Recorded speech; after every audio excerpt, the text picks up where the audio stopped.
hold on, yeah, hold on, hey, I'm a Cornhole with Smooth, bringing the community together, one bag at a time. and get money.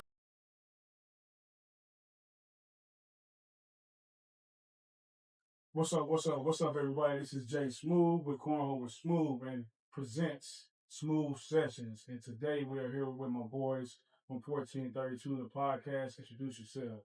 What's going on, y'all? I'm Mike, half of the 1432 podcast, inventor, creator.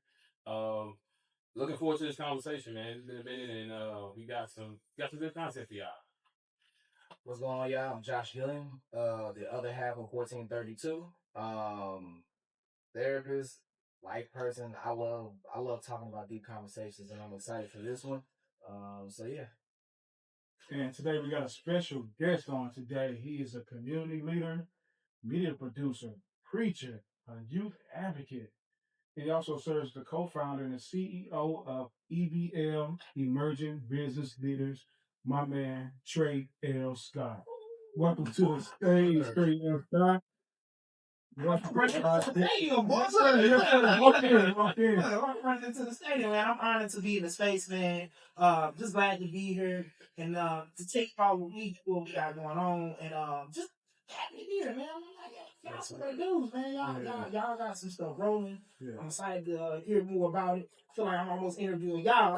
It's gonna be that back and forth, but let's get right to it, though. Let the people know a little bit about yourself, though, Trey. Man, born and raised out of East St. Louis, moved over to St. Louis. My mama thought it would be a better life. When we got over here, the grass wasn't that green, right? Ended up relocating to Glasgow Village, where I ended up graduating out of Riverview Gardens High School, top class, then leaving Riverview to go to the greatest HBCU in the state, Lincoln University of Missouri. LU, right? And leaving LU, when I was in LU in my undergrad, I ended up getting into ministry. That's how I was doing in ministry. I started out as a pastor's armor bearer.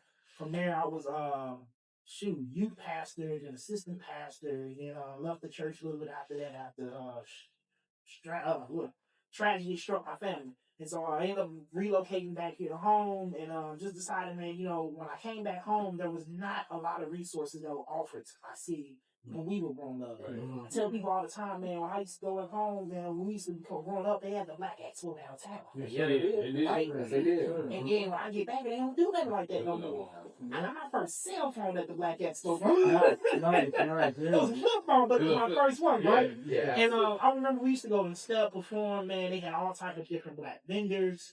And I decided, I was like, man, I want to see something where we can pour into our community. And we can do that because, the reason why we call ourselves emerging business leaders is because it's the changing of the guard. Mm-hmm. My mentors growing up, they're burned out. They're tired. They've been doing the work for decades, right? Mm-hmm. And so it's time for our generation to step up. So I love seeing younger brothers that are in my generation that are still pushing the fight and doing the work. Yes, Absolutely. Man, that's amazing to hear, man. And I just love to be the elder of the group. to have a platform for you guys to have that open space and have men to come and have the conversations of just about life, marriage, masculinity, what I'm saying? Yeah.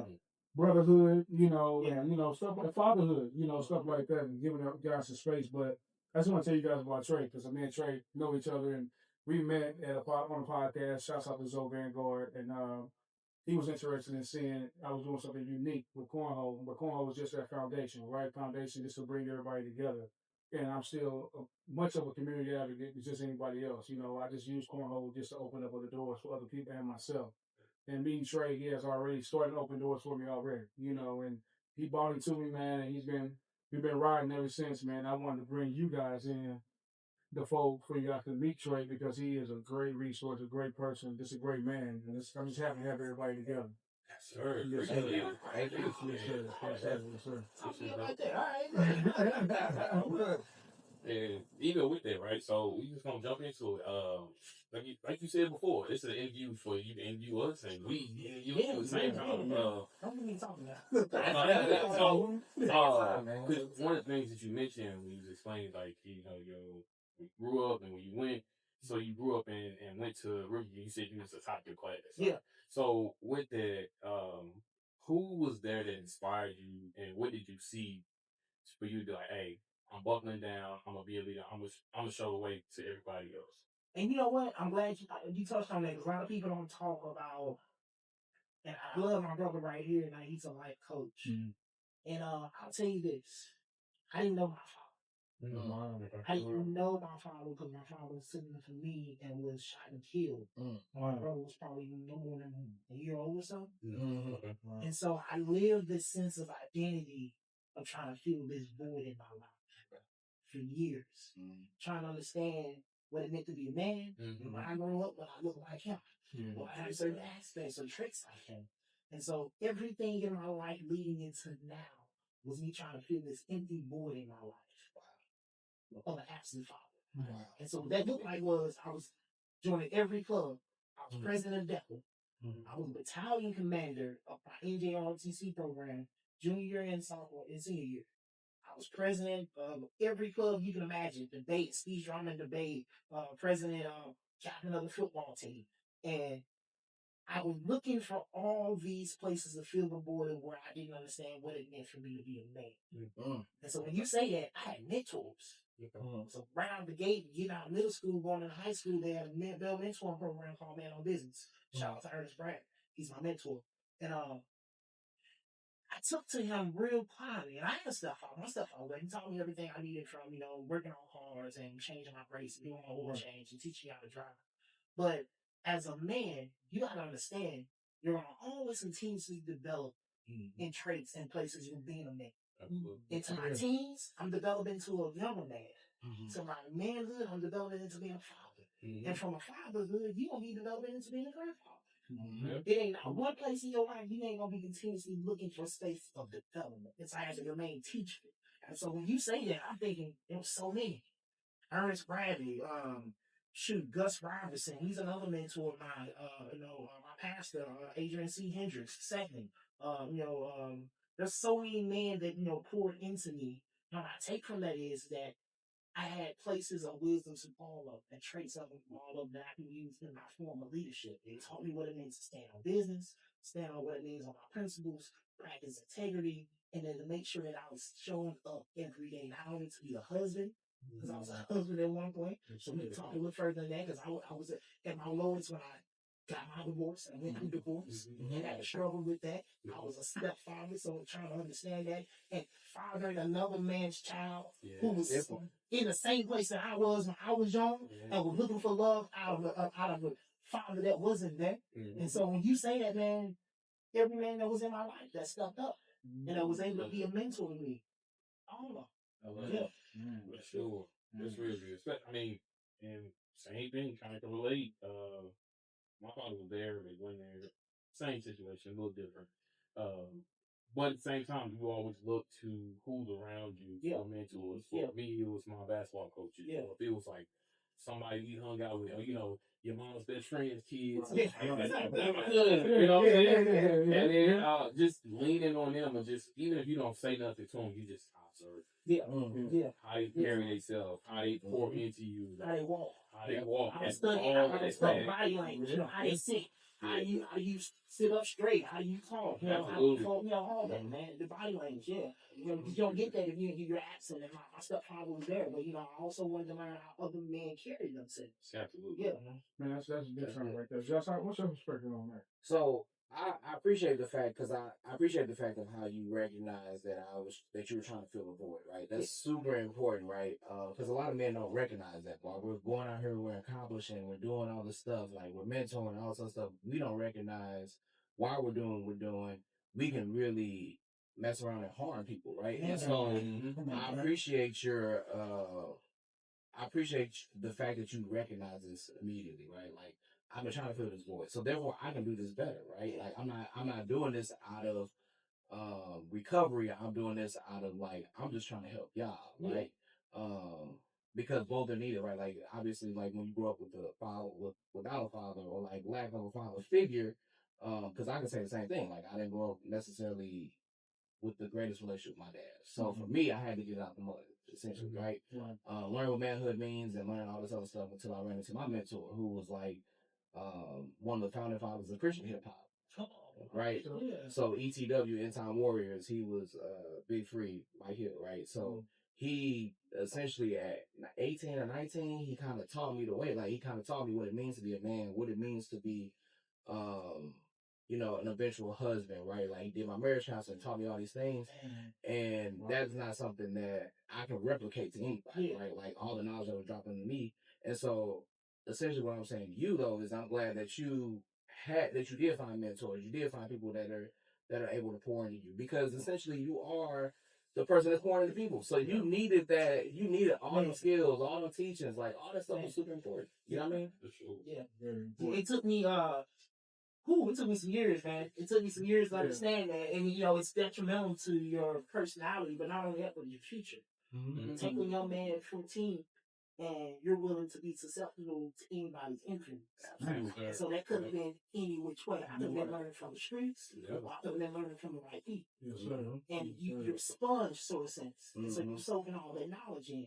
And so it's detrimental that we understand as black men that mentors. They do. They impact our community and our young men. So we need more mentors. I love that. Yeah. So let me actually follow up on that too. So now I know that you do mentor like 25. Yes. Hey, and let me tell you how that happened though. so that head count is actually accurate. It's crazy. From the age, so I'll tell you, from 14, my mentor took me on his way, and from 14. He got me involved with Lincoln University before I even got up onto the campus. Wow. They have an urban impact center. Lincoln University is a land-grant institution, so they have to be able to pour back into the community. So they have urban satellite centers that are in every urban area. So we got St. Louis, Kansas City, and Blue Hill. Blue Hill pretty much covers all the sites. Absolutely. And so we would have programs out of summer where we'd be mentoring here locally 50, 60 kids. But then we'll have a larger gathering where we'll take them up to the university and stay on campus for about less than a week. Wow. And we'll have 700 kids. We used to call it, this is my pastor that he formed this camp. He called it Hip Hop Camp. And so he's teaching them the arts. So he'll bring in Christian rappers.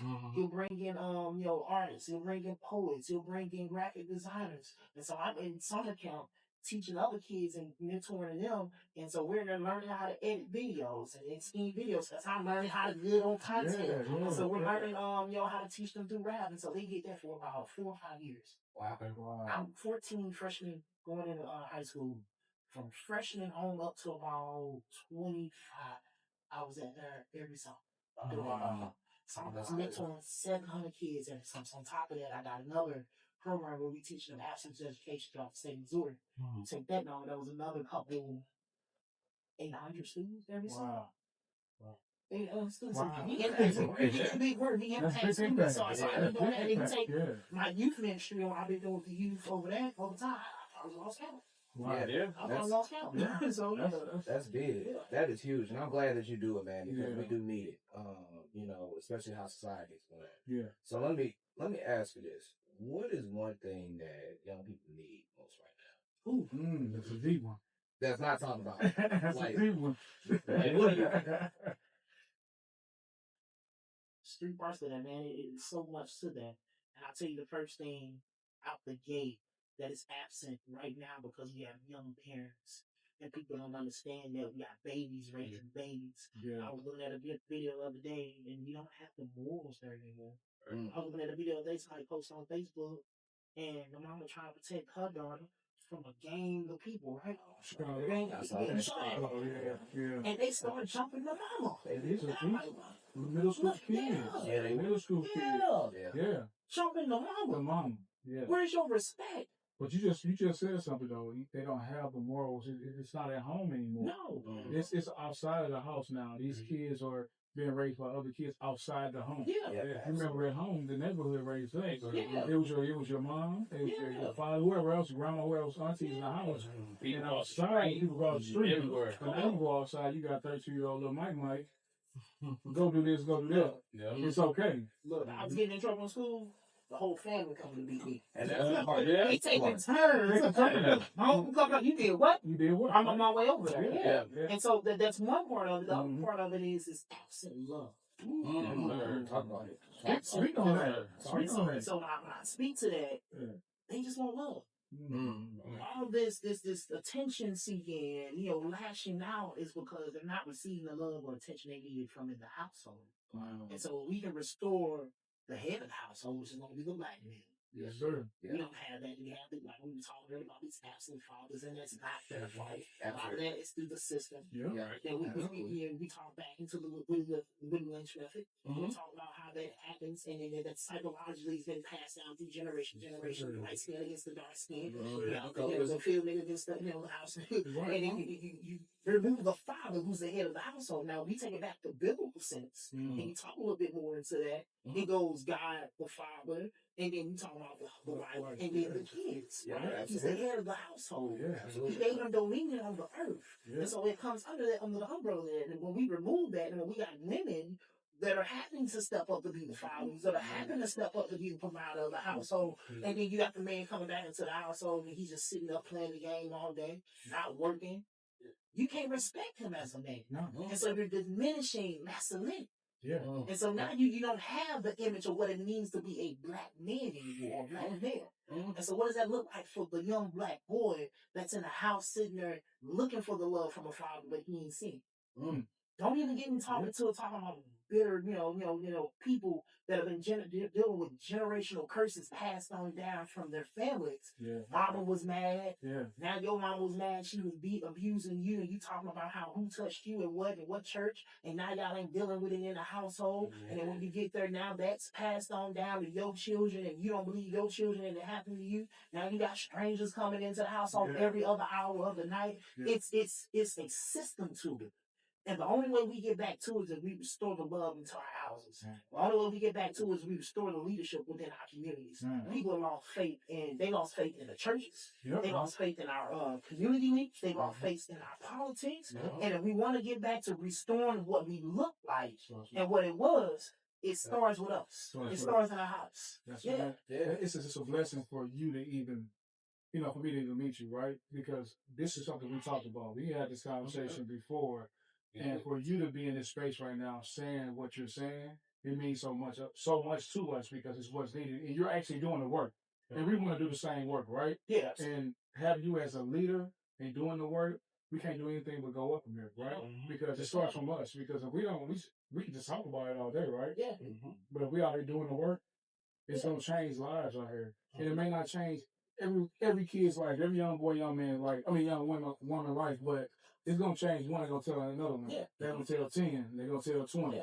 It keeps rolling like that, man. But just to have you in this space and you actually doing the work, man, it's a blessing, bro. And I want to touch on something, man. You went to it a couple of times. You was a youth pastor. You are a youth pastor.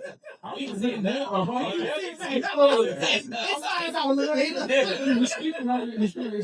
ask you about that. And I want to ask you about being a stepfather because me too. I've been a stepfather. I am a stepfather, right? But you had a stepfather. So you had a stepfather, became a stepfather. Now I want you to kind of dig into that a little bit because you learned something for you to say, okay, I want to be in this child's life, right? Because it takes that's hard because same with me. The fathers they're around, but I have to deal with that and being that I want to be in a child's life to show them how a man should be around kids and things like that, but you're dealing with that other outside entity of that other man, right? But you had a stepfather though, so you've seen somebody care and love for you, and you did the same thing to another child. That's big time, bro, because that doesn't happen a lot. It doesn't happen a lot. So I actually, I commend you for that because my father was in the house, but he was working or whatever case may be. He was just doing what only thing he knew, working, providing for his family. And when I became a stepfather, I was like, I want to do the same thing for another child because it's not their fault. You know what I'm saying? That their father's not around, whatever. I have to step in and be who I am and then, show them, like you said, they see how you walk, how you talk, how you get up every day, how you eat, whatever. They emulate all that stuff, So for you to have a stepfather and become a stepfather, that's amazing to me, man. I kind of want you to tap into that. And you being a youth pastor. That's I didn't know that. I didn't know that. You didn't know that? Oh, no, wow. I didn't talk about that. I seen your bio, but I didn't know that. But those two things kind of like tap into both of them. And so I'll tell you a little bit about that, man. I was not receptive of the love that my stepfather was giving me. That's big. And I rebelled against it. But my stepfather's name Joey. Don't laugh at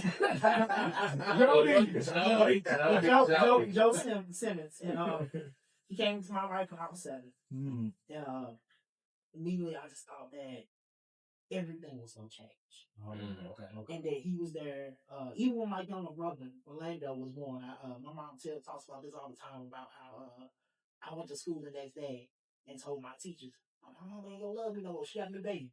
And I was so guarded, even at 7, to understand that. And coming from where I come from, in St. Louis, man, you gotta,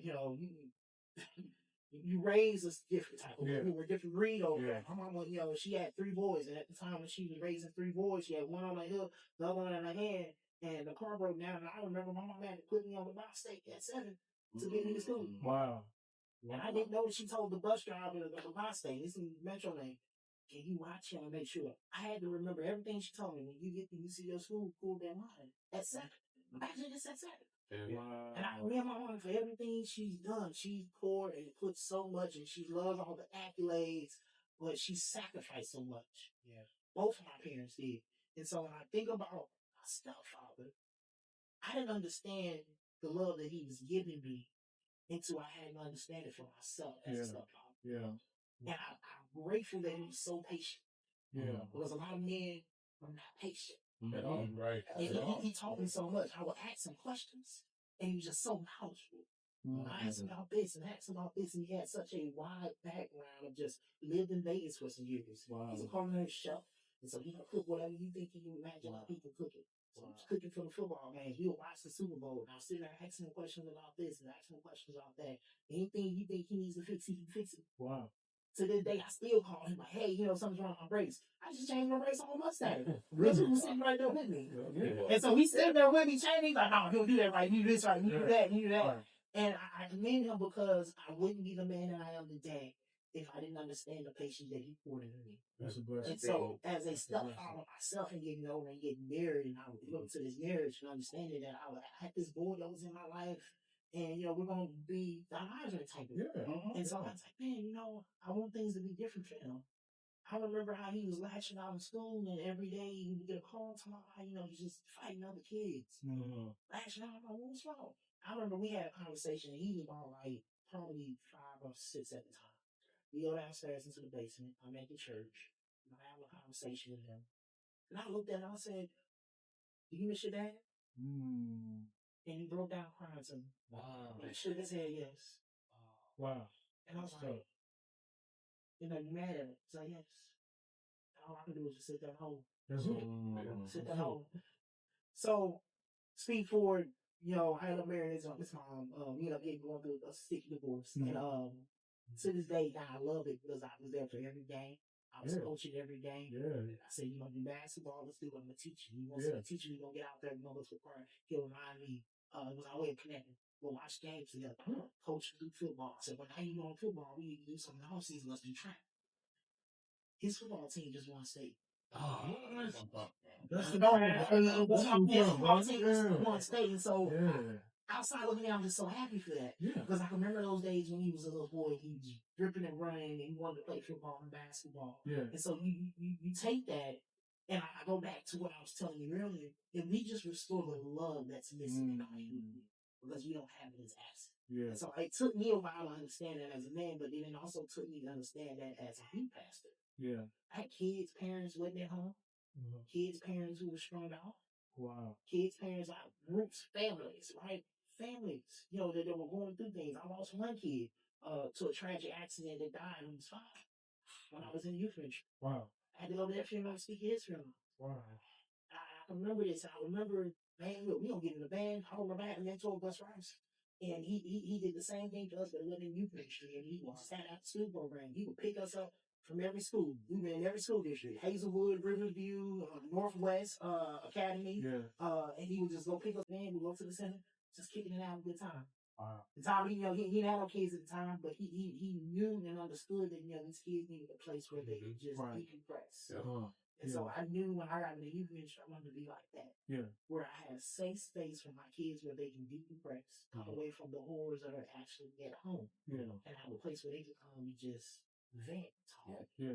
feel relaxed, and just really have somebody that's gonna love on them because that's all they listen to. That's all you listen. That's it. Yeah, but I was a youth pastor for about I was in youth ministry for about a decade.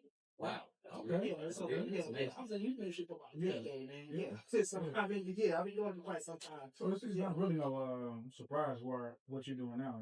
No, not at all. Not at all. Because you had the actual what Josh was about to say. You have the people in your life that actually shows you how to be a man, how to be a man, how to how to do that stuff because that's important. I mean, like you said, the love is the most important thing, and I bet your son or the start part of your stepson, your son, when he was on that football field, he remembered all the things that you were telling him. Man. Yeah. Everything that you told him. When they won, he was celebrating you also. Man. Yeah.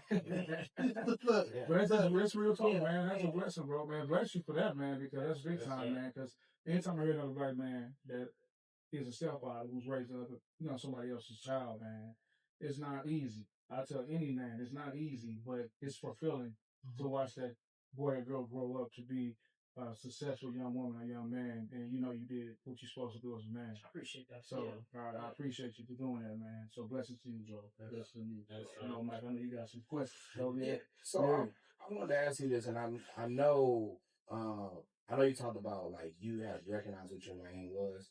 What was the moment that it just clicked? Which one? Remember, I'll go back to this, and I'm gonna let you get to your question. Okay. Remember, I told you earlier that I made the statement that as a man, you're always going to be continuously developing. Right? And so there's going to be seasons in your life where you're going to have these moments where God reveals to you and he has the sky open up, it cracks open, and it's, I'm like, I see this for myself, right? Yeah. So as a young man, especially with you, brother, you was talking about earlier, you blew your knee out and all that stuff and everything like that. I'm sure at that moment before then, you had dreams and aspirations set on going to the league. And doing this and playing college ball. Yeah. And that's what he had intended for you. You knew that. But then life throws a curve and a pivot. And you gotta understand something. Sometimes it ain't meant for that. And God gives roadblocks in your life to understand and pivot you to where you need to be, where he's gotten you to. So I'm pivot back to ask you that, man. So at what stage? So are we talking about youth ministry or something? So I'm gonna do a two-part. We're gonna first start with youth ministry and then we're gonna go to now. Youth ministry. I was on campus one day. And it just dawned on me. I always knew I had it in me. I used to compete in school, in high school, and in middle school. I was competing in public speaking contests. Okay. So I was doing impromptu speaking contests. I mean, we won state, regional contests that sometimes we used to debate.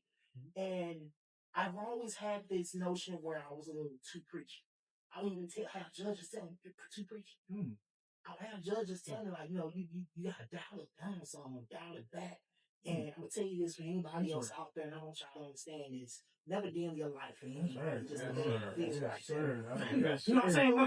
Let's be real talk. Never dim your light for anybody else in this world to feel like they have to be minuscule or to feel more about themselves. And so I was dimming my light so that I can fit into a world that was conforming to what they wanted me to be. Right?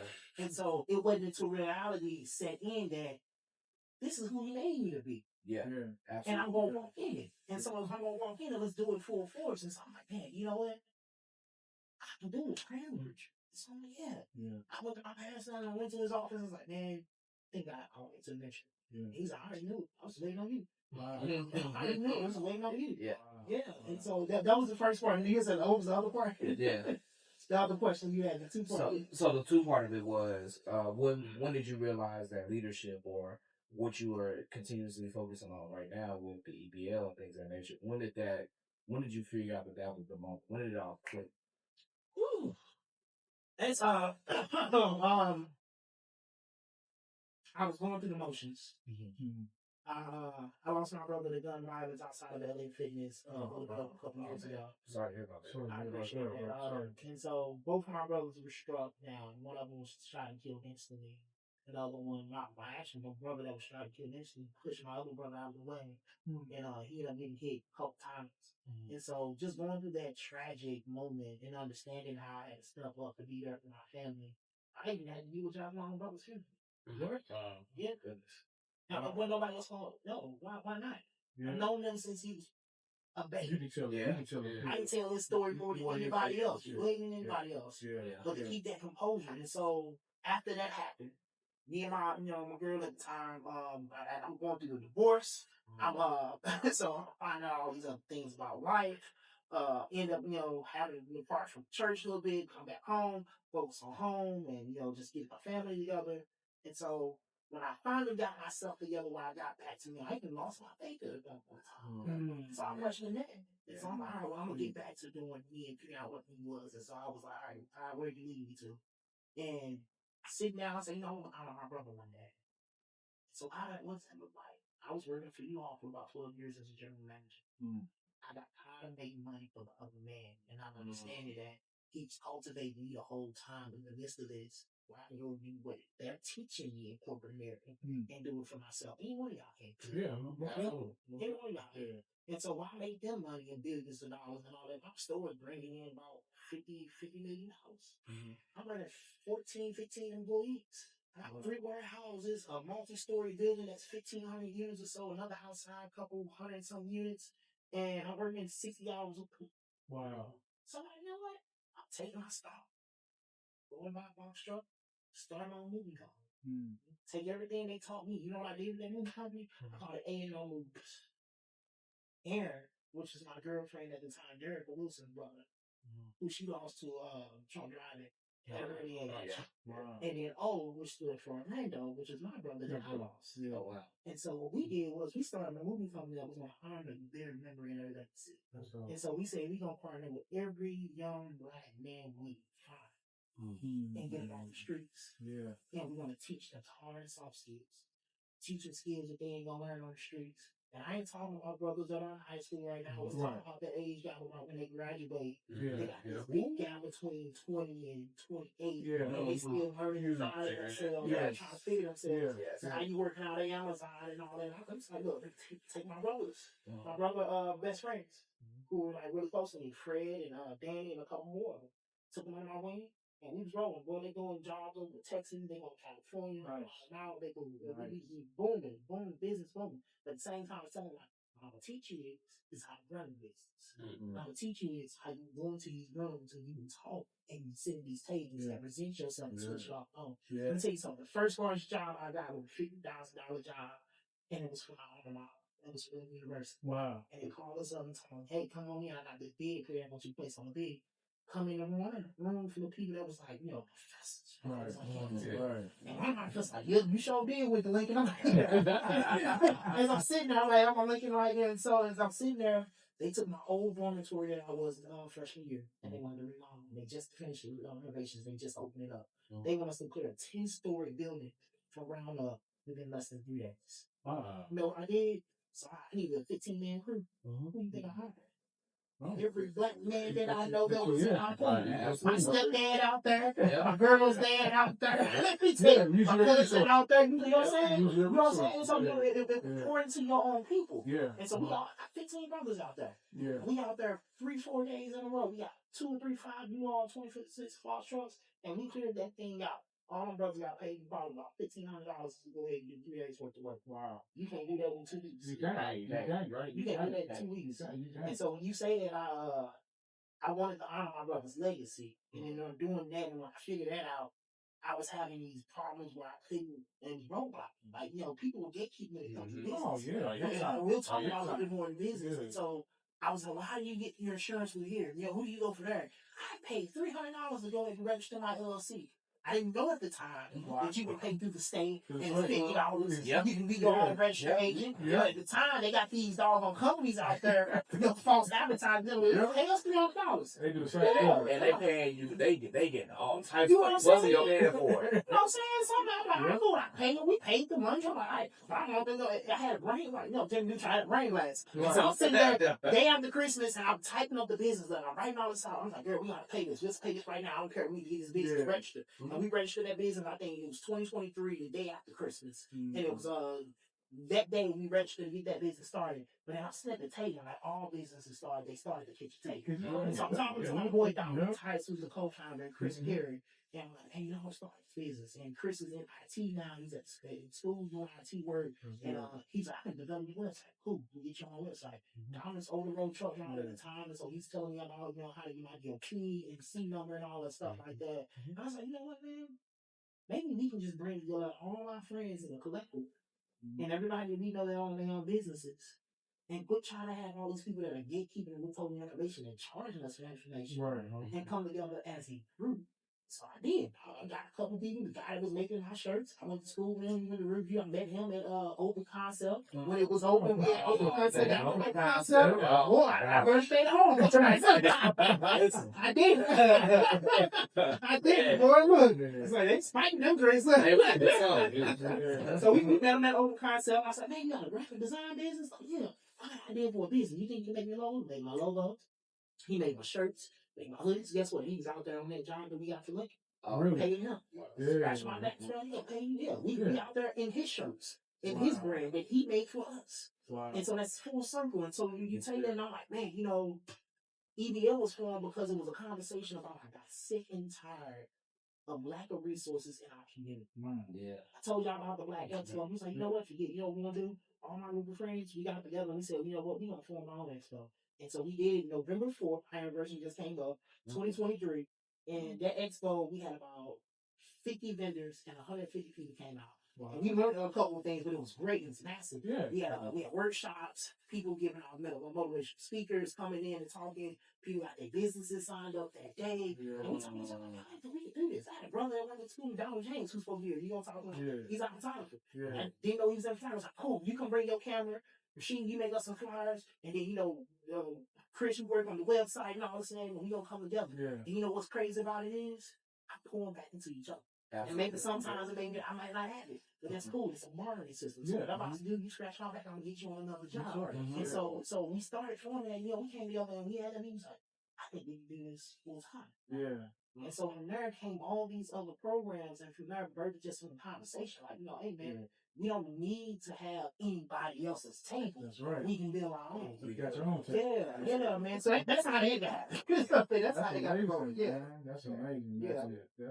That's really interesting to hear that you guys was doing the actual grassroots work, you know, behind the scenes and built what you built. Because I was telling Mike, you know, we was talking about the podcast. He was talking about my podcast. I was like, what I wanted to go further with it, but we just didn't know where to go. Yeah. And when I met you and we was talking, he was like, I want you on the team. And man, come on. And I was like, the most definitely, let's do it. And it just things just started happening, right? You know, and I told Mike to let Josh know, you know, I got this brother, man, Trey L. Scott, man, he's really doing the work. Yeah. Like he's really out there doing the work. Like seriously, and he was pouring to us like that. And when we were talking about the podcast today, and I was telling you about coming on, and I was like, well, it just makes sense, right? It just makes sense. It just makes sense to put it together. And I want you guys to meet because I think it's a great connection and it's a great network, and I wanted to make sure it happened. So I'm just happy. I'm like a leader, man. Yeah, I'm like an uncle. I'm like a smiling uncle over here. But I want you guys to meet because I know it's a great network, right? Yeah. And we all come together. We can make something bigger than what it is right now. Yeah. And I want to give a shout out to Corey also, my brother Corey, for allowing us to be in this space. Yeah, gave me a free start, bro. Yeah. CW's Lounge, man. Make sure. Look, gave me a free start. Well, shout out to him, man. Most definitely my bro since day one, man. But and I love it, man. This look, man. This screen's Black excellent. I love it. Look, all the lights on it. Yeah. So that's one to kind of get everybody together. But I know, Mike, you had some more. Yeah. So I mean, really, man, you touched on a lot of stuff that he was gonna add too. I know, which is great. Because it's a lot more. I ain't told the whole house. Right, which is cool. But I think the one thing that you spoke on the most is how you gathered your community and you said, hey, let's work together. Let's collaborate. I mean, similar to what we did. Right? Yeah. I mean, similar to even how Josh and I did. I mean, we forever, but he had a vision of what he was doing. I had a vision of what I wanted to do, and I was like, well, let's see how we can make this work. And then it just shows leadership, right? And so for your journey, clearly it sounds like you've been a leader your whole life. Yeah. I mean, from the story. Unfortunately. I mean, even from your professors, like, we know. We see, unfortunately, bro. And for the people who are looking to get into being not only an entrepreneur, but they're leading, but they don't know where to go. Yeah. What would you say to them? Whew. Find a village. Okay. Find so for a lot of people, even with entrepreneurship, and then I talk to a lot of people about this. We teach a 12-week cohort to a lot of youth out of Lyman Group, Boys and Girls Club, and we talk a little bit into entrepreneurship. And one of the things I always try to tell them, what's your why? A lot of people don't understand that, right? You can be leading and then just leading aimlessly. Right? You can be doing work and doing work aimlessly, right? So you can be out here saying, doing the work, I'm putting into it, and I just don't see no results coming back. But if you don't have a clear direction on where you're going, it's all explain this to the kids and put them into language terms for them to say it's like riding along the road. And how many of you know your way back from Chicago without using GPS? Nobody hand goes, I don't know my way back without using GPS. Right? Yeah. Right. And so sometimes life is going to throw you another direction, or it's going to throw a pothole, or sometimes you got to get redirected sometimes. And sometimes it's going to require you to have that GPS. Yeah. That GPS is that vision, it's that goal, it's that dream, it's that aspiration, it's the why, it's the end destination. So how do you get to the end destination? So I'll ask you, as in your podcast, why would you start a podcast? What's the reason for it? You know what I'm saying? And so you think back by that, and then you figure out how to identify that why. Then you start putting in all these other implements. So I understand that my podcast is to help expose Black men and talk about mental health. I understand that our business is to go into talk about youth advocacy and talk about helping youth, right? And so now you add those different components, and then from your why, you build your Black village. And then you bring in these different components, man. Some things and some ideas that I got, you might have better than what I do. You have a talent and skill that I don't know you have. Right. And then you can bring it to the table on the forefront. And that's what community looks like. Absolutely. Wow. No, that I mean, and I think that everything you just said is literally how everything came together. It was from the podcast to the dance group we about to start that started next in January. Absolutely. But I think it's part of having these conversations itself, right? So I'm one of them people who I'll have a conversation with anybody. And again, we find our community. When me and Jay started working together, it was like, I see you, you see me. Yeah. What's going on? How you doing? We started talking. We from the same neighborhood. Yeah. Different eras, but same neighborhood. It's an upgrade. But at the same time, it was like, this could be something bigger. And I feel like I got a lot of knowledge that I've acquired over the years. I'm the oldest of my family. So I'm oldest cousin, sibling, everything. So it's like, I'm out here going, trying to figure stuff out. And it's like, hey, I'm going to pour it back into you. And it was like, well, wait, not just my family, but I got people I work with, people I talk to. I'm in the frat. It was like, share it with them. If I'm any type of influence, let's bring it out. Let's share it. And so when I linked up with him, and he's a therapist, I was like, that's it. I don't think your brain. I don't think my brain was left alone. Let's figure out what we're gonna do. And from there, like I said, between having a conversation with him, and then we started building. Like we should do a podcast or something, and it just exploded from there. And then, like you said, what's the why? I'm married. He's married. He's married. We're married. We don't talk about marriage with Black men. Come on. No, we don't. Come on. Talk about And the thing that we found in common is that we're all going through the exact same thing. And I talk to guys who in the frat or people, I'm walking down the street. Hey, what's going on, brother? Hey, what's going on? How you doing? We just started talking. We started talking about marriage. Same thing. But from there, it was like, hey, how can we start a conversation based off of marriage? Because 1432, because I'm going to explain what it means. So it's statistics about Black men that's been married, Black men that's been married and divorced. So 14% of men have been married and divorced, age 18 and older, and 32% of men are currently married. Wow. I did some research and the census that they did a few years back and came up those numbers. I was like, okay, this makes sense. Oh my God. We spread that word, and even just think going back to everything you do. How do you deal with, marriage, moving along with being so big? I can imagine you always got something going on. So how you bring it home? Woo, man. First off, she's always right. Yeah, I know that. I know that. I'm not gonna argue with that. No argument. Second off, and I'm still managing that. Like I told you, man, as a man, you're still gonna be continuously developing. Yeah. Part of that is, and being a father and a husband, right? And that's two parts. That's two parts. You talking about as a father, you got to give as much attention as needed to, your kids and, and their siblings and, individually, if you got multiple kids and things like that, to cater towards their individual personalities, right? But as a husband, you got to be able to provide on a mental level, emotional level. You know what I'm saying? Sometimes I find myself being emotionally closed off and I'm just trapped in my own head because I'm trapped in my own thoughts. Sometimes, I was to a point, at one point in my marriage, I was coming home and I wasn't there. Yeah. I was absent minded. Yeah. And so I think that's one of the things that ruined my marriage is that I was very absent minded to what was going on in my marriage, right? And so neglect was one thing. That's men in general. So men, you're not emotionally capable. Sometimes, let's be honest, it's free. Because as growing up and being groomed as men, you have to be hard. You have to be rough. You don't express a lot of things. And sometimes, as men, when we get a problem that comes along in our life, we're calculating, we're figuring it out. It's like I'm trying to figure out, how bills are going to get paid, how food is going to get on the table, and then you cut off and then you're not communicating. Absolutely, You cut off and then you're shut off from her and then you're emotionally out and you're just checked out. So now it's just like your marriage is just on autopilot. And then you're just getting there and you're like roommates in that part. So now you find yourself where y'all arguing all the time and then you hate each other and then you really hate each other, you love each other. It's just autopilot and you're lacking communication between each other. And then what I mean by communication is learn how to talk to your spouse. That's communication. That's the biggest thing. Still learning that, right? Talk to your spouse. And so, women, they have a sharp tongue. But brothers, we do too. We do too. That's why you don't cook as good as your mama. And I'm glad you brought that up because literally I tell people all the time, I say, listen, you can't talk to her like she young. Oh, come on, man. Look, it just don't work. I get it, they can dish it out, but you can't talk to her like she young. I'm sorry. You can say as ruthless stuff as you want to as your homie.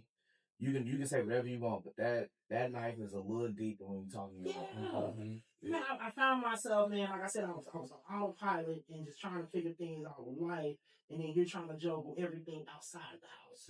So then you think about it, brothers, y'all do a lot of work outside the house with podcasts, I'm sure you work with your frat in the community.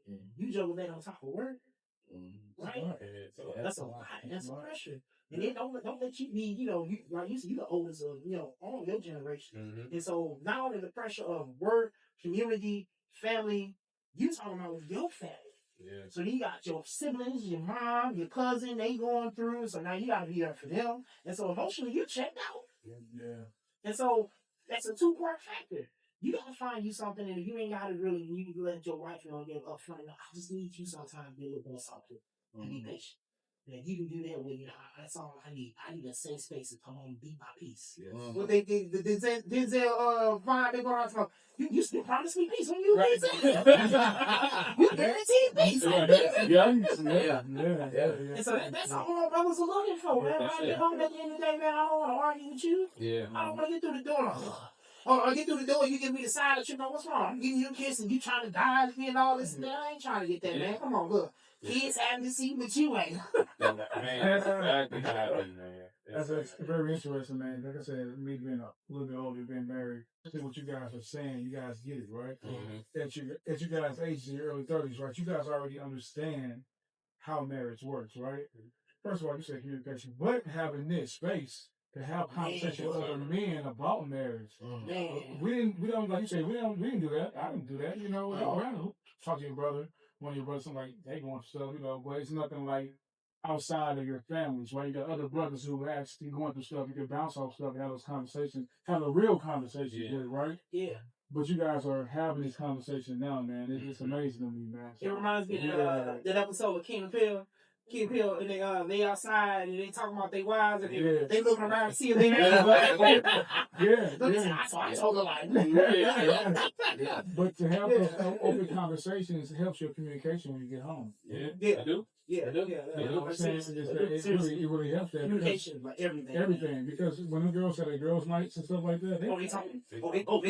They talking on the phone by you. about you. They talking in the room right now.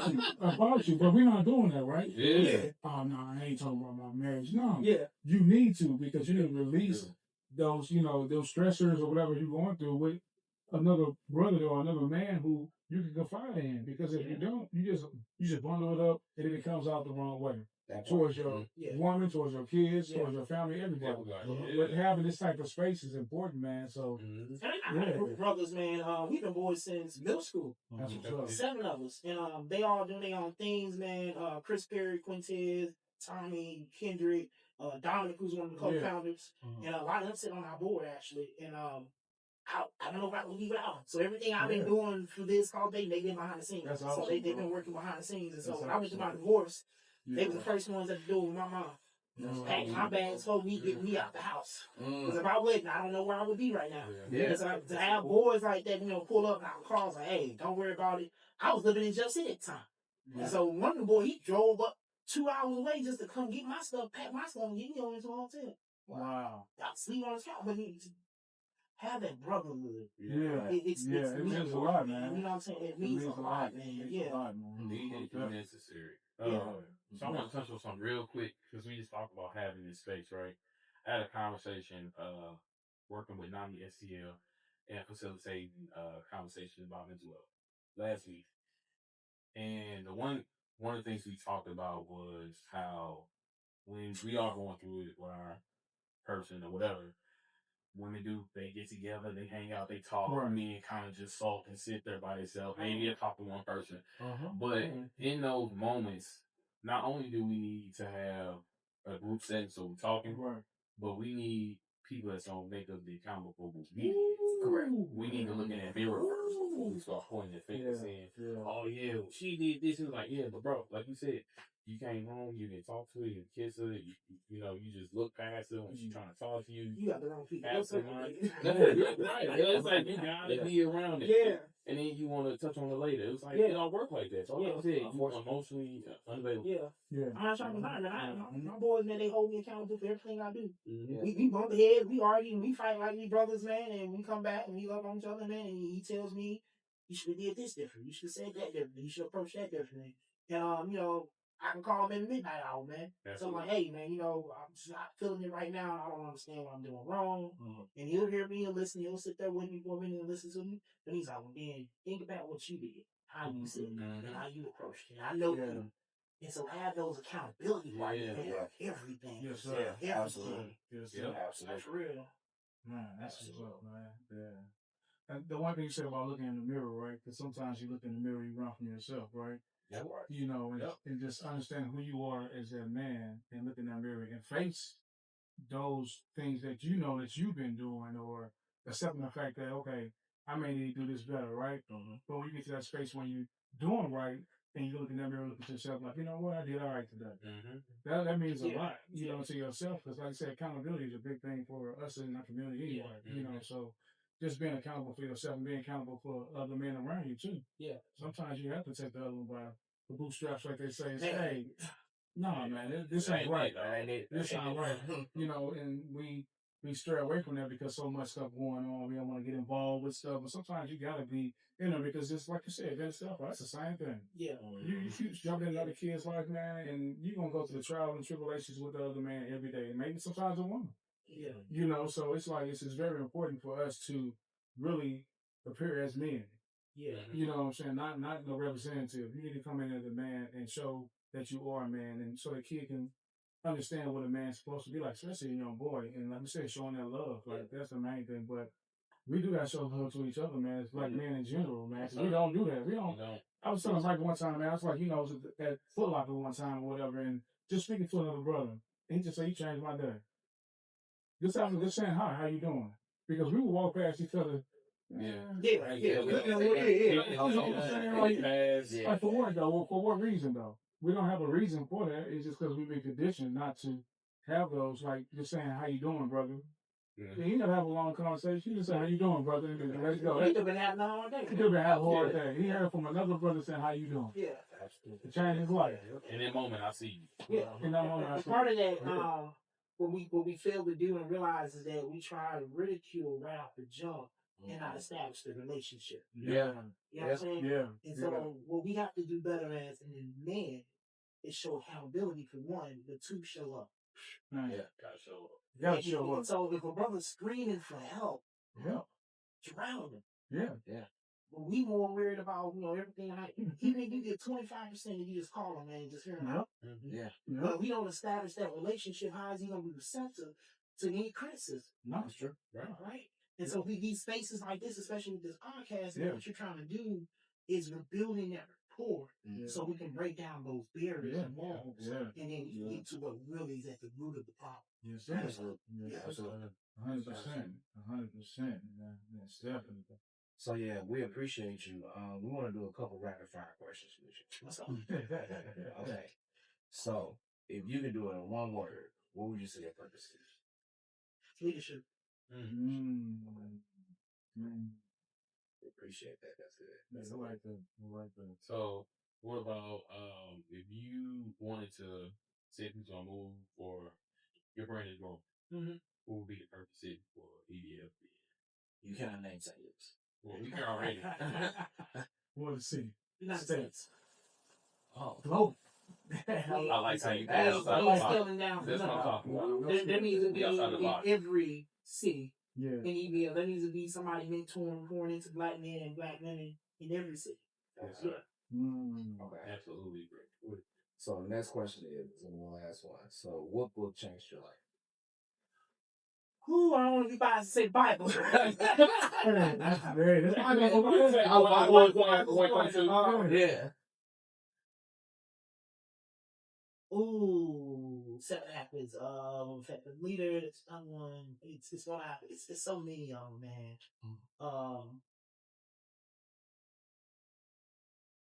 We don't stick to the Bible. If I can tell you, it's not just one. It's so many. And there's so many rooms or areas where you can be cultivated in, but like I say, you're always going to continue to. You need to remain teachable. Remain teachable. It might be one trait you pick up from one book, it might be another you pick up from another. So remain teachable at all times, man. Stay reading, stay educated. Most definitely, well. Trey, man, we truly appreciate you coming on the Appreciate podcast. you. This was good. Yes, sir. Yeah, man. Wish you had more time. We all did some more stuff. We got that part two. Look. It's going to be a part two. It's going to be a part two. Y'all ain't got into what we doing, the way we're moving to Ferguson. Yeah. We just got back from Chicago, so we'll be moving in Chicago to make some moves in Chicago. What we do is we're a collective group of entrepreneurs. And so looking to grow and scale other black-owned or minority businesses. So we do that through social media management, content creation, promotions. We do a thing called Catch Mob. It's like a flash mob. Now people go through it, they do different flash mobs and dance and all that. But we put it into a cash mob. And so we go to different establishments and we spend and patronize money. And so that's circulating the black dollar. So we take a business that makes $300 on a weekend or a Saturday that's trying to drive, we're building longevity for them. And so we bring in everybody. So you know 5 people, I know 5 people, you know 5 people, I know 5 people. That's 20 people. 20 people at $20 or $25 a pop. That's guaranteed money. So we took 80 people into an establishment in Ferguson and it went from $300 to a $2,500 Saturday. And now we're circling it around every business. We just got back from Chicago featuring on CWS. They're going to put us on CNN. So that's just all from a conversation at a table. So I'm telling y'all, I'm going to speak this over y'all right quick. Keep it. Press up against it. Make sure y'all keep pressing with what you have. 2 years, a year down the line, man. You speaking on platforms and other stages, man. Across the nation, speaking to international, talking to people, millions of people about the podcast and what you're doing, the work you're doing. Your podcast on your radio station. Y'all might have your own studio, y'all might have your own cameraman, all that. So you just keep pressing against it, man. You see that. Speaking of podcasts, tell them about Well, we got Yeah, man. So I want to take a little dabble about that. So EBL's been looking. So like I said, we do a lot of work. We currently do some around in Ferguson. We're trying to partner with about 25 businesses in Ferguson. That's our goal to go ahead and reach now. Them a part of the emerging collective. That's our Chamber of Commerce. And so we are looking to host. We can try to envision this dream about a platform where business owners can come and talk about business, like-minded people. And so what you guys are doing is great. Yeah. And so what I love to do is put it into a platform where business owners can share and spotlight their businesses. And so we call it, we've been trying to get this podcast off the ground. We call it Talk Your Biz. And so basically it's like the Ricky Smiley Morning Show. So we do a different segment. And so you'll come in, open the segment, you'll talk about what's going on in local news with St. Louis, what new businesses are coming out, look out the spotlight for, what new business tips that might be out there, what new books they need to read, talk a little bit about the artists, talk about hip-hop artists, what local hip-hop artists we got, events that are coming up. And then you'll end with the guest speaker, and they'll have a little segment where they can actually talk a little bit about their business, promote their business. Then they can come on and be sponsors. And so now you got the sponsorship where they go in and you promote it. And this episode was brought to you by, Young Nutrition or something like that. Right. And so we want to create a platform where minority businesses are able to go ahead and pour into that platform, but the platform pours into actually promoting their business. Absolutely. So we've been looking to get it off the ground, but we just been looking for a team. Yeah. And so what we want to do now is we want to combine that with our cash farm. And we want to make our cash farm like a mobile Essence Fest. A mobile Essence Fest. So we got a van that's coming on board that wants to travel with us. So we go to a business like Taste. Like Taste. And I was talking to Taste, and Taste is like they on board. They want to come and do one. So I want to do an open mic at Taste. Get a DJ set up. Get an open mic where local poets come and they talk. And we filter like 20 to 60 people in and out of there. They eat. They have live performances. But guess what? We get the podcast. So now the podcast is live at the Cash Mob presenting, and now you got different artists coming up on stage. Now they interviewing the podcast. They're doing live commentary on the event. And so then we do that every other weekend at a different establishment. And now guess what we're doing? We're generating revenue for them businesses. But guess what also is happening now? Now other business owners are going like, hey, y'all at Taste next weekend? I want to go ahead and go to Smooth and go ahead and get on the podcast and talk a little bit about my business and talk a little about that. But guess what? That's in partnership. So now I'm saying, come on, bring y'all podcasts. Make it a joint effort. Y'all just call it a different setting. Then y'all just host it, and then y'all going to do it, and then bring different hosts on, and then you do it in conjunction with Cash Farm. Now you bring in different other platforms, and you're moving on. So that's why I was asking you earlier when y'all go home. And I ain't stopping in St. Louis. Because Chicago's knocking at our door. Chicago wants us to come back up. Business owners waiting on the waiting list just to get us out there. So now we're talking about sponsorships. We're talking about sponsorship to go ahead and travel with, sponsorship to go ahead and pay for more equipment, sponsorship to bring people on and pay them stipends. So that's how you generate black revenue and black wealth. Put the dollars back to our own community. Absolutely. What we doing? We're going to Walmart, Target, and all those other places, Black Friday. We're pouring money back into those establishments. They don't care nothing about us. Right? Now you go into before we get new Chamber of Commerce. The old Chamber, they just tell you, we put you in a magazine, you featured on the cover, whatever that looks like, and then next thing we do a workshop. What we want to do is we want to go into an establishment and build revenue. For everybody that comes in there. So now we got a forum or a platform where like-minded people can come and network. Like-minded people can come and support businesses. And we do the same thing for y'all. It's like a whole like I said, I was gonna say, we call it talk your biz with Jay, but it's gonna be talk your biz with Jay. But I'm gonna bring you guys on with me. Absolutely ready. Absolutely. I want some more like-minded people, man. Just come on board. So now y'all start hosting these things, man. Where y'all now you bring in different people that don't know about y'all. Now you live here. Now we live here the next one. We do it once a month, twice a month. How that looks. I love it, man. I love being around y'all, man. This is great, man. I love being around like-minded people for one, but you don't find too many brothers, and that's so refreshing because you don't find brothers that they uphold themselves to a certain standard, in class, and that to be in a pool with him, man. You know, it's hard to do that. It's like you tell me how you met him. Yeah. You know, y'all got the age gap. Yeah. You see it and you connect. So that's difficult to find that in this day and age because it's scarce. Yeah. It is. It is. And so for y'all to create a platform for that, Yes, sir. it means everything. Yes, sir. Yes. Yes, sir. Yeah. It's a blessing, man. I like to say I've been blessed. You know, like I said, this game of cornhole actually opened up so many doors for me. You know, and I would never thought because it's a unique thing, right? Yeah. You know, I'm a brother in the game of cornhole. You know, I played cornhole. I've been playing for 5 years, but I created a business and a brand off of it and created a podcast, right? And I kept doing it. Like, I've got so many different guests coming in, and me and Mike was talking. I'm like, you know what? No, let's do something together, right? Let's do something together and brand together, right? Why not? You know what I'm saying? And continue to build with each other, not outside of each other, right? So that was the main thing for me. And you come into the fold, he just makes it all better, bro. Man, look. He just makes it all better. We ain't nothing blessings. Look. It's not a blessing, right? So Yeah. I just want to continue to keep this going. I'm just so happy you guys were able to meet in person. Because we already talked about it. You want Yeah. we just trying to figure out a space. I know have that quick. It was like, okay, let's make it Sunday. happen. I think we start like Thursday, Friday. That's the same thing. I'm like, all right, let's do it. Hey, Josh, you ready? He's like, send me a bio. Yeah. Okay, look. Yeah, keep doing that. I mean what I say when I say I want to continue to bring us together, man. Yeah. Because this is what we need, man. Yeah. And like I said, from cornhole, nobody never even thought about that. But it's just like the foundation, like I said before. And just want to continue to help each other, man, and help others, man, help the youth. Like you said, help even got the baby boomers, like you said. Yeah. You know, you got the baby boomers. Oh, yeah, we got a program, business boomers, yeah. You got that. So we Yeah. teach boomers that are coming out of retirement that Yeah. don't know how to work technology and things like that. Yeah. You know, Yeah. yeah, 12-week cohort with them in a partnership with different organizations. Yeah. And we do intergenerational programming. We do a lot. We do a lot, man. So we'll be a part two of this because much work that we do, bro. That's what we got to get into. We got to Yeah. get into it, but Yeah.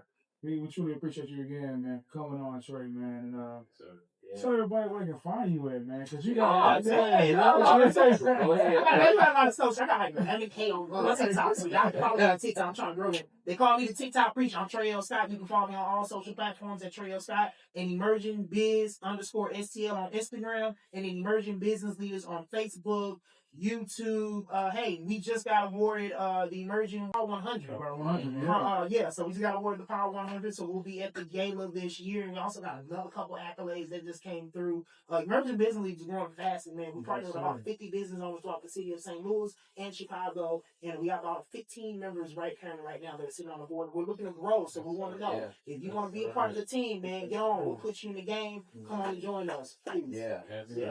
Thank you again. Thank you, sir. Trey. Appreciate you. This is Jay Smooth with Cornhole with Smooth presents Smooth Sessions, collaboration with 1432 the podcast, and we out. Peace. Bro,